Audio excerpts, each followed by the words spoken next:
it's you. Oh, I've had the most dreadful luck. I feel terrible that you've been left alone all this time. The traitorous Dr. Gray tried to steal the annular spectrum, a ring I developed to allow perception and alteration of colour. Some call them impossible colours. Impossible for Dr. Gray, maybe.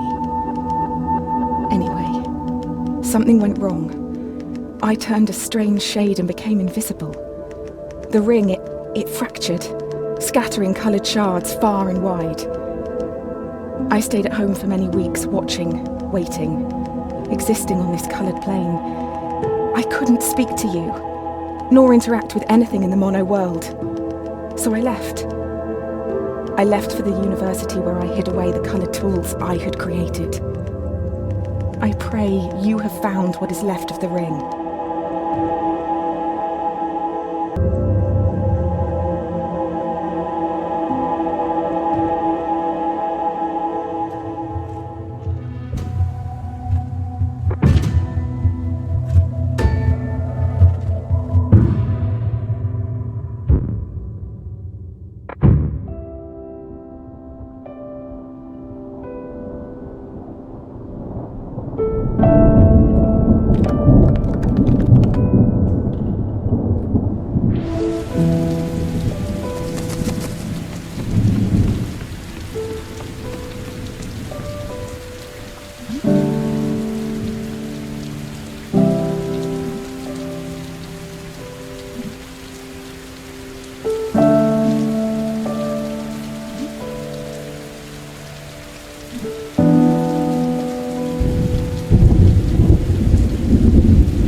Since the beginning, we have pointed to the sky and declared it blue.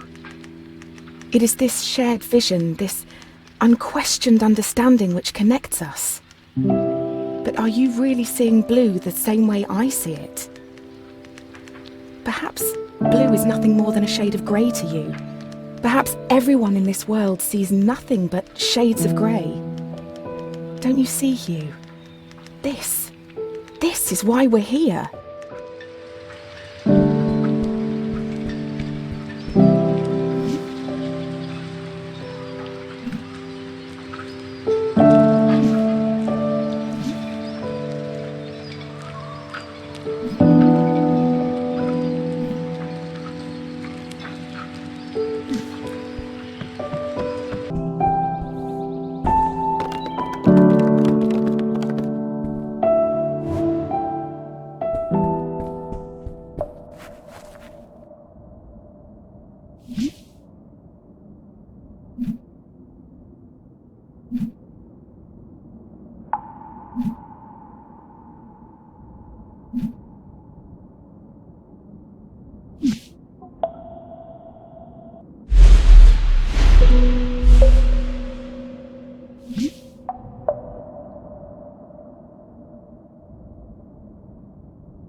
When you enter a cave expecting a waterfall, the chances are your expectations will be met.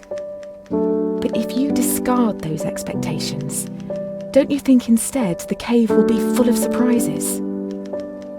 I ask for you, Hugh, to abandon your expectations, to pull me back from the brink of unreality. I need you to see the world not for what it is, but for what it can be.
Did you know, Hugh, that purple is at the very end of the visible spectrum? It's the hardest colour for our eyes to distinguish.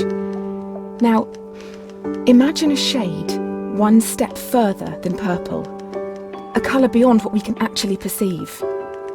We call these impossible colours. And I fear that this is where I currently reside. If reality is rooted in our perception, and you cannot perceive me, do I even exist to you? I'm sure that I do. I mean, you're reading this letter, or at least I hope you are. I'm sorry, but existing in this strange state of impermanence does funny things to you, Hugh. It makes you question what is real.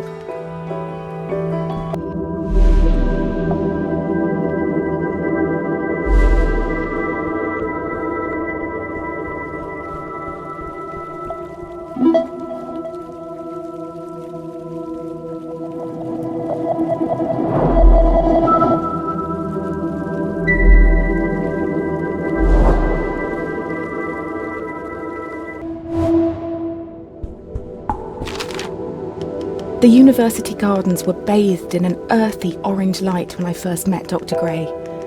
Summer had come and gone and a cold autumnal crispness had caught me off guard. I sat on the grass, surrounded by my books and papers, when a cool breeze threatened to blow my notes across the lawn. A page escaped my reach and took flight.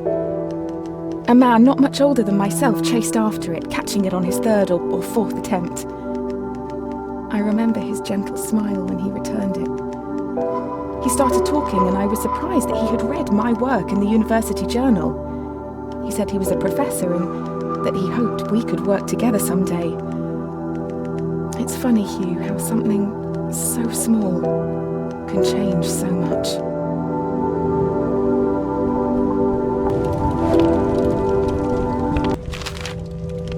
Dr. Gray soon became my assigned mentor, and I can't help but feel he somehow had a hand in it. Our fires burnt brightest when we worked together.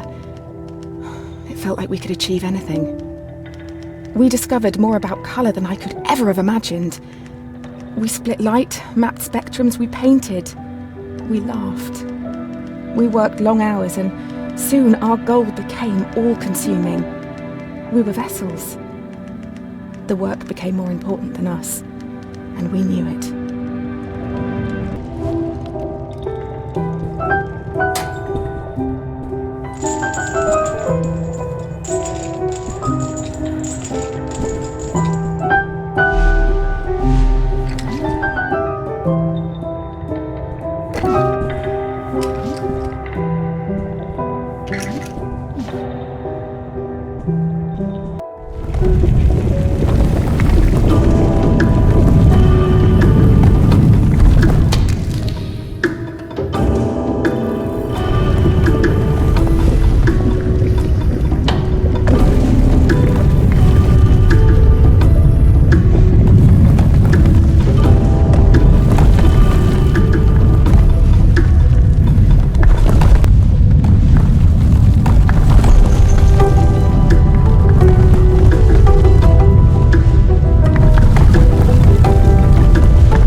It's funny, I don't remember much after that day on the grass. I do know that Dr. Gray and I spent many a time together. I would compliment him on his work and his cheeks would flush with a pinkness. He'd notice and change the subject, embarrassed. This work we were doing together, it didn't feel much like work anymore.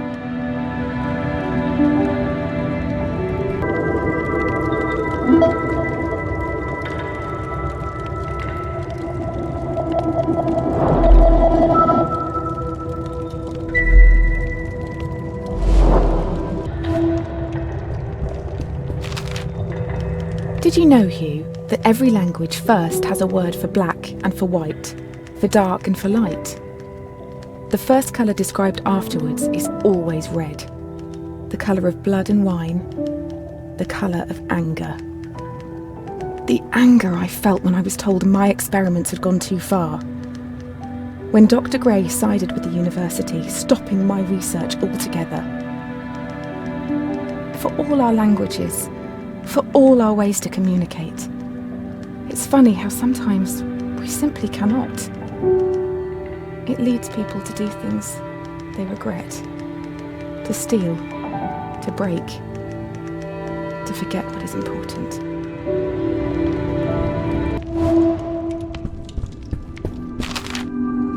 Once a seed has taken root, it doesn't take long for it to grow, to nurture and blossom into something beautiful.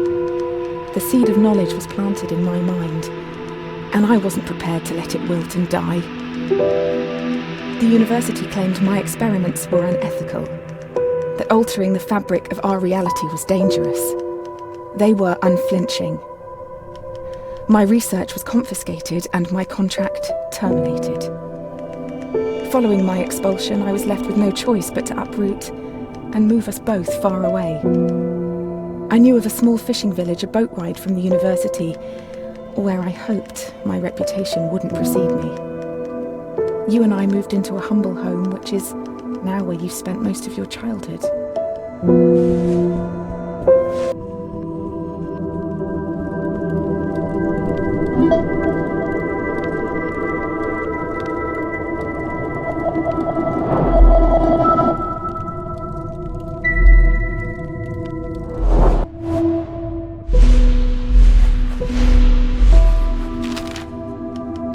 Recall those dusty old tomes that used to sit on my desk, the ancient scriptures of civilizations lost. I spent hours poring over them, searching for clues to support my research. Aside from their wonders, one thing stood out above all else: blue, or specifically the absence of it. Other colours were detailed at length, but not blue. It was never mentioned at all. The word simply didn't exist. Could they not distinguish blue? Without a word to describe it, how can we be sure they could see it at all?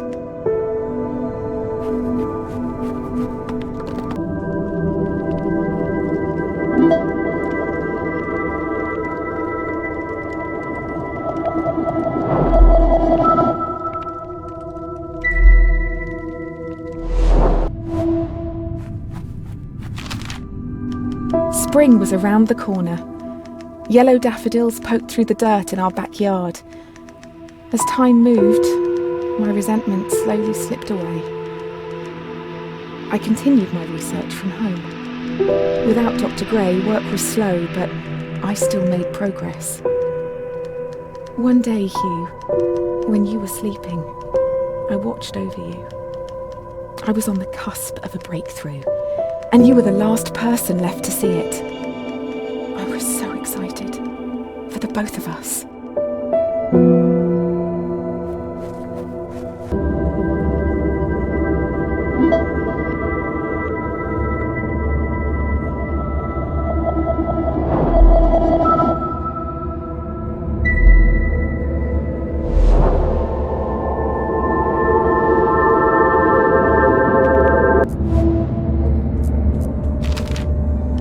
The first time I wore the ring, I could see a coloured image of the sun. Aqua, purple, orange, pink, red, blue, yellow and green. Great fireworks played out across the backdrop to my reality. Was I dreaming? Was I alive? My senses dulled from a lifetime of monotone, struggled with the revelation. Time eased. Colours danced in slow motion, like Pollock painting a ballet on the moon. I removed the ring and time slipped back to normal. Colour dissolved into grey. It was overwhelming. But what followed affected me the most. After seeing in colour for the first time, when everything returned to normal, I could remember in colour. I had never before had a coloured memory.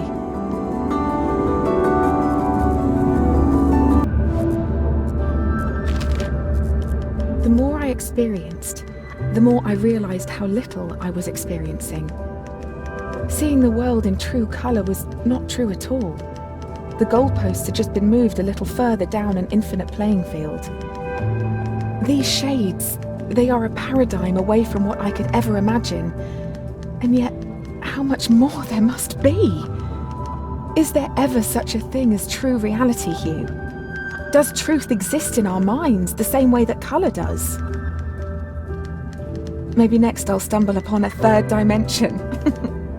Could you imagine?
If a tree stands in the woods and nobody's there to see it, does that tree exist? Does it have colour and form? Does it matter? This journey has been difficult, Hugh, and whilst I have trodden a lost, winding path, I feel no closer to the truth I was after. No matter how long you chase the moon. If truth does exist in our minds, then I feel there may be one that I have neglected. All this time, you've been alone, and now uprooted, on a journey for my cause. For what? So that I could see the world a little clearer? I do hope, in the end, it was worth it. For both of us.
university has surfaced many memories, Hugh.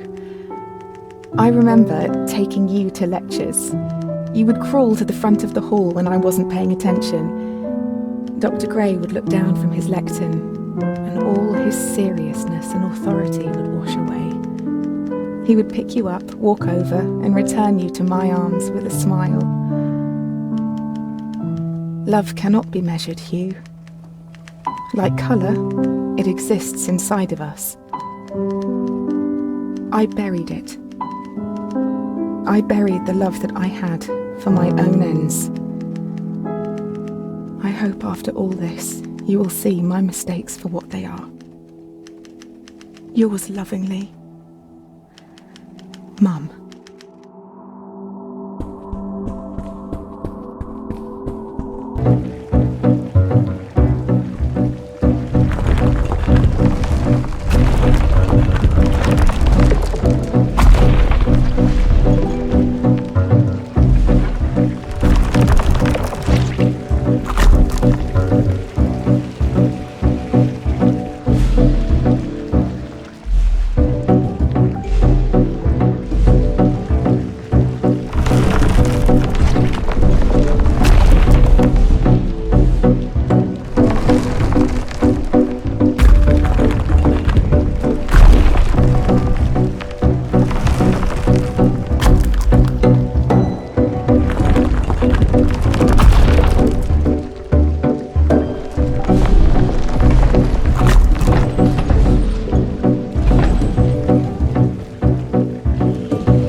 Dearest Hugh, it has been too long. You have grown so much. Your mother, I tried to warn her. I thought that exiling her from the university would protect her, would protect you. She did not understand that some people choose not to see. I never stole the ring from her, Hugh. I tried to destroy it, before it destroyed her. I now know she had it under control. She knew what she was doing. My intervention shattered the ring, altering your mother's very fabric. My only reprieve is that you were able to follow in her footsteps, to experience her work firsthand. We do not see things as they are, Hugh. Instead, we see them as we are. Your mother, she has been waiting for you. I expect she will be thrilled to see how far you've come.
P.S. You cannot always control what happens to you, but you can choose how you see it. Now you can see true colour. You must decide if it is for better or worse. I hope after all this, it is for the better.